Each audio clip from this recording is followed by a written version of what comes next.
Assalamualaikum warahmatullahi wabarakatuh. Apa kabar anak-anak semua? Semoga hari ini tetap sehat dan semangat ya. Video pembelajaran kali ini akan membahas tentang faktor pendukung keberhasilan dakwah Islam di Madinah. Tujuan pembelajaran dari materi ini adalah diharapkan peserta didik mampu menganalisis keberhasilan dakwah Rasulullah di Madinah sebagai motivasi merawat persatuan dan kesatuan, serta menganalisis faktor pendukung dakwah Rasulullah di Madinah untuk menjadi pribadi yang unggul dan cerdas. Sebagaimana yang terlihat pada gambar, persatuan kaum muslimin dan muhajirin di bawah kepemimpinan Rasulullah membawa keberhasilan bagi dakwah Islam. Bentuk keberhasilan tersebut diantaranya resminya Madinah menjadi kota Islam. Hal ini terjadi karena mayoritas penduduk Madinah beragama Islam. Dan untuk kaum minoritas seperti pemeluk agama Yahudi, diwajibkan untuk membayar jizyah atau pajak selama tinggal di Madinah. Selanjutnya, keberhasilan kaum muslimin dalam melawan Quraisy melalui beberapa peristiwa perang. Perang-perang tersebut diantaranya adalah Perang Badar, Perang Uhud, Perang Khandaq, dan Perjanjian Hudaibiyah. Perang Badar adalah perang kaum muslimin yang terbesar. Perang ini terjadi ketika kaum muslimin dalam keadaan berpuasa karena bertepatan pada tanggal 17 Ramadan tahun 2 Hijriah. Ketika perang ini berkobar, Nabi Muhammad sempat merasakan khawatir karena menghadapi jumlah pasukan musuh yang sangat besar. Dari segi jumlah, kemudian beliau berdoa dan Allah menurunkan pasukan dari para malaikat untuk membantu pasukan Nabi Muhammad tersebut. Dengan pertolongan Allah, maka kaum muslimin dapat memenangkan perang ini. Yang kedua, Perang Uhud. Sebagaimana yang terlihat pada gambar, perang ini memiliki ciri khas, di mana strategi Rasulullah adalah menempatkan pasukan kaum muslimin yang ahli dalam memanah di atas Bukit Uhud. Perang ini terjadi karena rasa dendam kaum Quraisy akibat kekalahan di Perang Badar. Tepatnya terjadi pada tahun 3 Hijriah.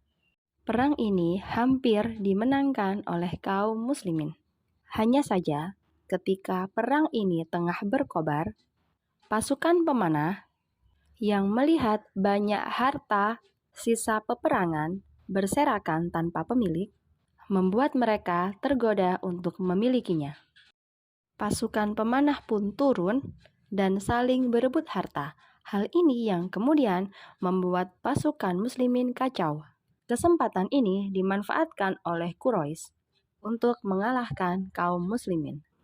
Sehingga perang ini dimenangkan oleh pihak Quraisy. Yang ketiga adalah Perang Khandaq. Dalam perang ini, strategi yang digunakan adalah membangun parit di sekeliling kota Madinah. Hal ini bertujuan untuk menghambat pergerakan kaum kafir Quraisy yang ingin memasuki Madinah. Pembangunan parit ini atas usulan sahabat yang bernama Salman Al-Farisi. Perang ini terjadi pada bulan Syawal tahun 5 Hijriah. Yang keempat adalah Perjanjian Hudaibiyah. Terjadi pada bulan Zulhijjah tahun 6 Hijriah. Sebab dari peristiwa ini adalah keinginan kaum muslimin yang ingin berhaji ke kota Mekah. Kedatangan kaum muslimin tersebut menimbulkan kesalahpahaman dari pihak Quraisy, karena pihak Quraisy berpandangan bahwa datangnya kaum muslimin ini dengan tujuan untuk berperang. Sehingga kaum Quraisy mengajak kaum muslimin untuk membuat kesepakatan. Di antara isi kesepakatan dalam perjanjian Hudaibiyah adalah kedua belah pihak, baik muslimin maupun Quraisy, tidak akan saling menyerang selama 10 tahun. Dan yang kedua adalah kaum muslimin tidak diperbolehkan haji pada tahun ini, melainkan diperbolehkan pada tahun berikutnya, yaitu tahun 7 Hijriah, namun dengan batas waktu selama 3 hari. Kedatangan untuk berhaji tersebut tidak diperbolehkan membawa senjata. Yang ketiga, baik Quraisy maupun Muslimin diperbolehkan untuk memiliki perjanjian atau hubungan kerjasama dengan pihak yang lain.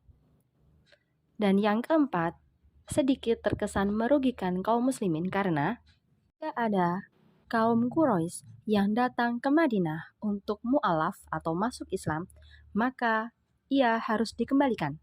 Sedangkan jika ada pihak Muslimin yang datang kepada pihak Quraisy untuk kembali kafir, maka pasti akan diterima oleh pihak Quraisy. Kesuksesan Islam di Madinah ini merupakan bukti dari keunggulan dan kecerdasan yang dimiliki oleh Rasulullah, yang mana dari beberapa peristiwa yang sudah kita bahas sebelumnya tadi, dapat diambil 3 bukti penting. Yang pertama, di Madinah, pemberlakuan pajak bagi kaum Yahudi yang tinggal di Madinah akhirnya membuat kaum Yahudi memutuskan untuk memeluk agama Islam. Hingga lambat laun pemeluk agama Islam di Madinah kian bertambah. Yang kedua, persaudaraan antara kaum Muhajirin dan Ansor terbukti dapat mempersatukan segala perbedaan yang ada di Madinah. Dan yang ketiga, dari beberapa strategi perang yang diterapkan oleh Rasulullah ini, ternyata mampu mengantarkan Islam untuk meraih kemenangan. Keteladanan yang dapat kita ambil dari materi kali ini adalah sebagai bentuk mencontoh perilaku Rasulullah adalah sudah sepatutnya kita sebagai umat muslim untuk rajin belajar. Belajar bukan hanya di sekolah, karena belajar bisa dilakukan di mana saja.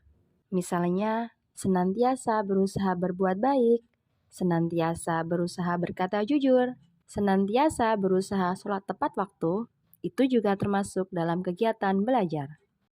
Alhamdulillah, demikian penjelasan pada video kali ini. Semoga bermanfaat dan sampai jumpa pada video pembelajaran berikutnya. Wassalamualaikum warahmatullahi wabarakatuh.